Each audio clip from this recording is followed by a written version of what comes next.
अपन आगे के भाग की शुरुआत करते हैं औद्योगिक क्रांति में। तो देखिए, कारखानों का उदय धीरे धीरे औद्योगिक क्रांति के कारखानों का उदय होता है। तो देखिए, इसमें सबसे पहले अपन बात करते हैं इंग्लैंड में सबसे पहले 1730 में दशक में कारखाने खुले। सबसे पहले कब खुले थे? 1730 में खुले थे, लेकिन उनकी संख्या में तेजी से इजाफा हुआ 18वीं सदी के आखिर में ही हुआ। तो 18वीं सदी के आखिर में कारखानों की संख्या है वो बढ़ गई थी।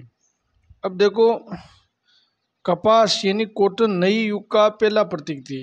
जो कपास है इसका यहाँ इस युग का पहला प्रतीक थी ये। और 19वीं सदी के आखिर में कपास के उत्पादन में भारी बढ़ोतरी हुई थी। तो 19वीं सदी के आखिर में क्या होता, कपास के उत्पादन में काफ़ी यहाँ पर बढ़ोतरी हुई थी। कपास से क्या बनाया जाता था? कपड़ा। अब देखो, 1760 में ब्रिटेन अपने कपास के उद्योग यानी उद्योग की जरूरतों को पूरा करने के लिए 25 लाख पाउंड कच्चे कपास का आयात करता था।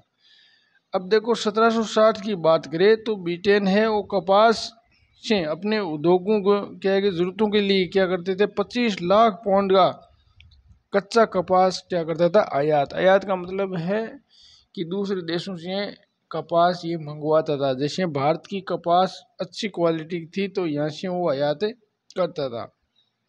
अब देखो, आगे अपन बात करते हैं इसकी कि 1787 में आयात बढ़कर 220 लाख पाउंड तक पहुंच गया।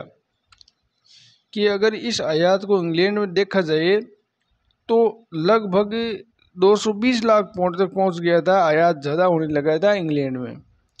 और उत्पादन की प्रक्रिया में बहुत सारे बदलाव का परिणाम था। तो धीरे धीरे क्या है कि वहाँ पर उद्योग बन गए तो यहाँ पर कच्चा माल की ज़्यादा ज़रूरत थी। जो कच्चा कपास है वो इंग्लैंड में बहुत ज़्यादा वहाँ पर पहुँचने लगा। और आइए देखिए इस बदलाव में कौन से थे। देखिए, अब आगे अपन बात करते हैं इसकी कि 18वीं सदी में कई ऐसे आविष्कार हुए जिन्होंने उत्पादन प्रक्रिया यानी कार्डिंग, ऐंठना, कताई, लपेटने के हर चरण की कुशलता बढ़ी।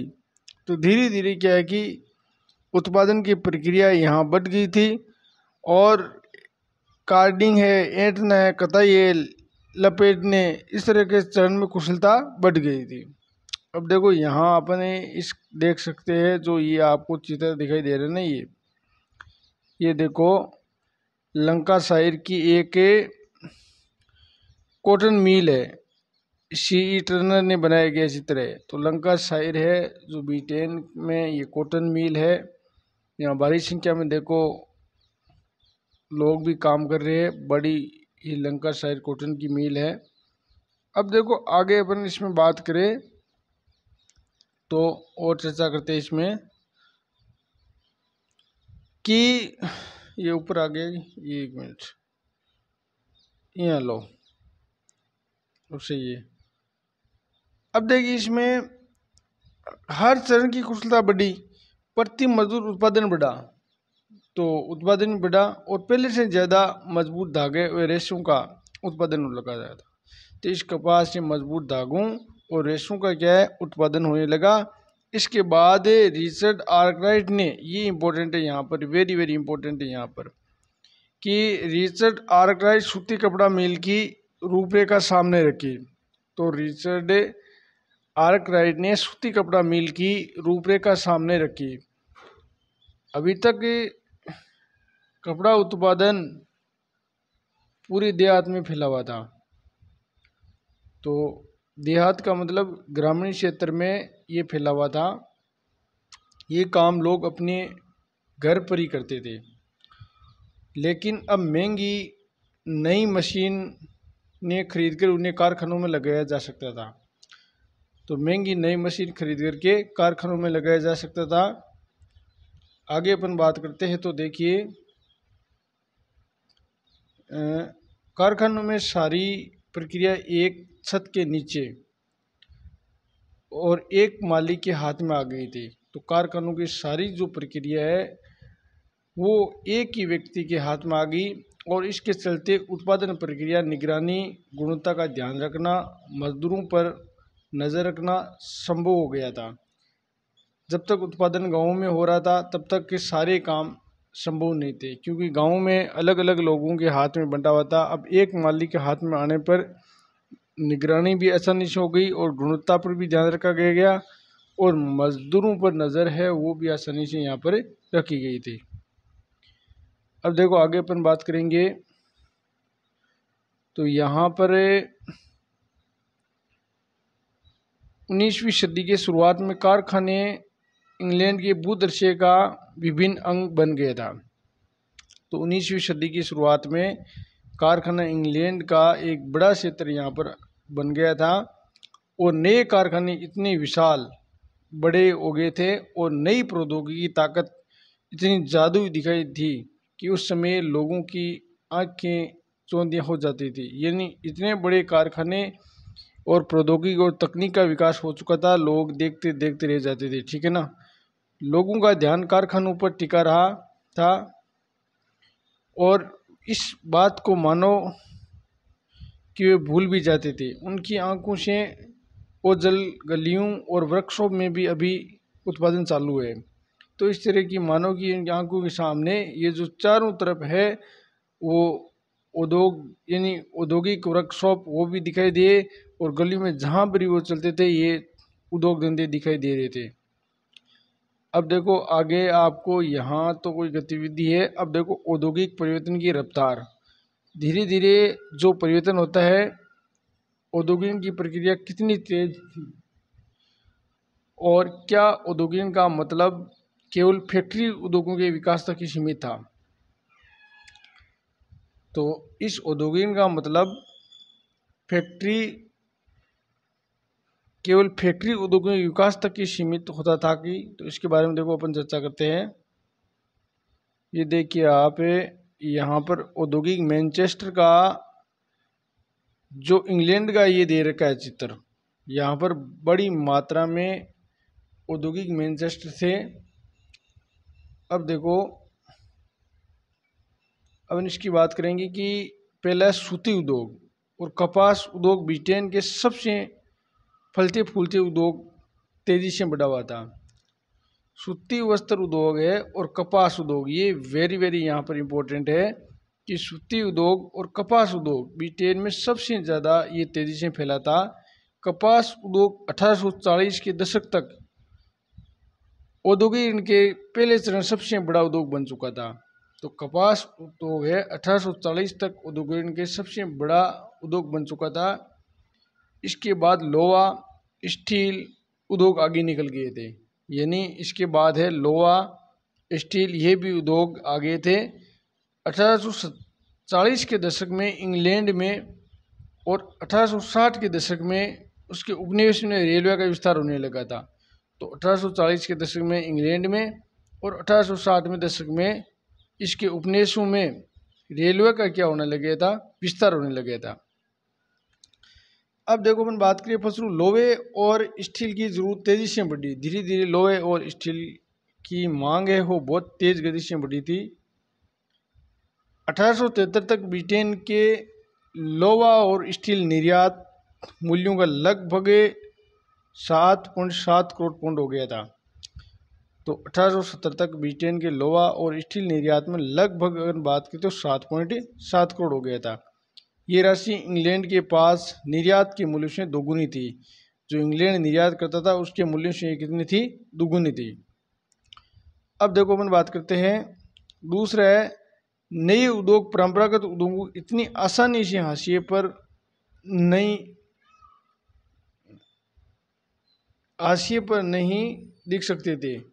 19वीं सदी के आखिर में तकनीकी रूप विकसित औद्योगिक क्षेत्र का काम करने वाले मजदूरों की संख्या कुल मजदूरों में 20 यानी नए औद्योगिक परंपरागत उद्योगों को इतनी आसानी से हाशिए पर नहीं धकेल सकते थे। यानी 19वीं सदी में आखिर में तकनीकी रूप में विकसित औद्योगिक क्षेत्र में काम करने वाले मजदूरों की संख्या कुल मजदूरों में यानी 20 आगे देखते हैं प्रतिशत से ज़्यादा नहीं थी।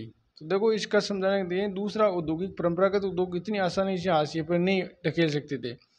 परंपरागत उद्योग का मतलब जो पहले जैसे हाथ से किसी यानी निर्माण करना, कपड़ा बनाना, ये तो इतना आसानी जल्दी इसको अपन नीचे नहीं धकेल सकते।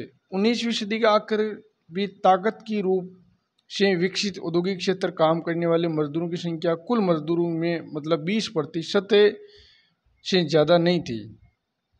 अब देखो अपन बात करते हैं, कपड़ा उद्योग एक गतिशील उद्योग था, लेकिन इसके उत्पादन का बड़ा हिस्सा कारखानों में बल्कि घरेलू इकाइयों में था। तो इसका उत्पादन का ज़्यादा कारखानों में था बल्कि कहाँ था, घरेलू इकाइयों में ज़्यादा था। अब देखो आगे अपन बात करते हैं तीसरे की बात में कि यद्यपि परंपरागत उद्योगों में परिवर्तन की गति भाप से चलने वाले सूती और धातु उद्योग तय नहीं हो रही थी, कि परंपरागत उद्योगों में परिवर्तन की गति भाप से चलने वाले सूती और धातु उद्योगों से तय नहीं हो रही थी, लेकिन वे परंपरागत उद्योग पूरी तरह ठहराव की अवस्था में भी नहीं थे। तो परंपरागत उद्योग है वो भी सही नहीं चल रहे थे। खाद्य प्रसंस्करण का मतलब क्या है, जो अपन खाने पीने की जो वस्तुएं हैं वो निर्माण, पोट्री, कांच के काम, चर्म शोधन, जो चमड़े से संबंधित फर्नीचर, औजार उत्पादन से बहुत सारे गैर मशीनी क्षेत्रों में जो तरक्की हो रही थी। तो इन क्षेत्रों में भी क्या है कि जैसे खाने पीने की वस्तुएं है, अन्य निर्माण कार्य, पोट्री, कांच के काम है, चमड़ों से संबंधित है, फर्नीचर है, औजार है, बहुत सारे गैर मशीनी क्षेत्र में तरक्की हो रही थी। वह मुख्य रूप से साधारण और छोटे आविष्कारों का ही परिणाम था। तो यहाँ पर इस क्षेत्र की बात करें तो इसमें ज़्यादा बड़ी मशीनीकरण की युग की जरूरत नहीं थी। अब देखो चौथे की अगर बात करें तो देखिए, प्रौद्योगिकी बदलाव में यानी नई तकनीकी बदलाव में गति धीमी थी। औद्योगिक भूदर्शियों पर बदलाव नाट्य की तेजी से नहीं फैले। नई तकनीक महंगी थी। सौदागर और व्यापारी इनके इस्तेमाल के सवाल पर फूंक फूंक कर कदम बढ़ाते थे। तो प्रौद्योगिकी बदलाव की गति धीमी थी। औद्योगिक भूदर्शियों पर यह बदलाव नाट्य की तेजी से नहीं फैले। नई तकनीक क्या थी, महंगी थी। सौदागर है और व्यापारी है, इनके इस्तेमाल के सवाल पर फूंक फूंक कर कदम बढ़ाते थे। तो वो सोच समझ करके आगे वो बढ़ते थे। सौदागर है, व्यापारी के अपन पैसे लगाए या नहीं लगाए। मशीनें अक्सर खराब हो जाती थी और उनकी मरम्मत काफ़ी खर्च आता था। जब मशीनें खराब हो जाती तो उन पर मरम्मत का काम है वो काफ़ी महंगा था। वे इतनी अच्छी भी नहीं थी जितना उनके आविष्कारों और यानी निर्माताओं का दावा था। इस बात से समझने के लिए आइए भाप के इंजन का उदाहरण ले सकते हैं।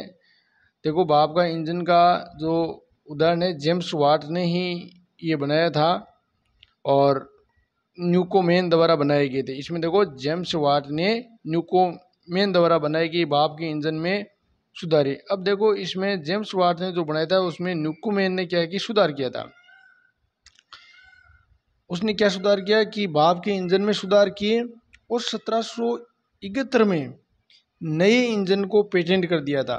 तो नए जो इंजन है उसको पेटेंट कर दिया। पेटेंट का मतलब ये कहीं भी बेच सकते थे अन्य देशों में। जैसे पेटेंट कंपनी अमेरिका से ही लिया गया है, फिर क्या है कि इसके अंतर्गत है वो किसी देश में बेचा जा सकता था।